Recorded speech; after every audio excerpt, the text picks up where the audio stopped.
Maglalaya tayo ng isda ngayon. So, gantuhin natin. Net. I-fold natin siya ng mga tansya-tansya lang, no? Ganyan.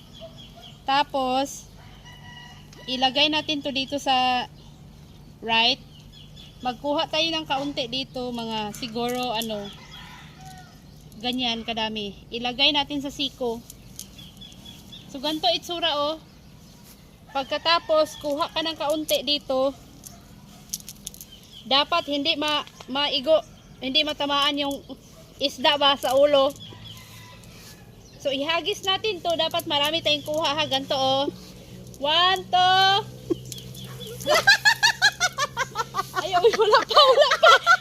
Try it. It's a joke. Labig dito kahibaw. Okay na.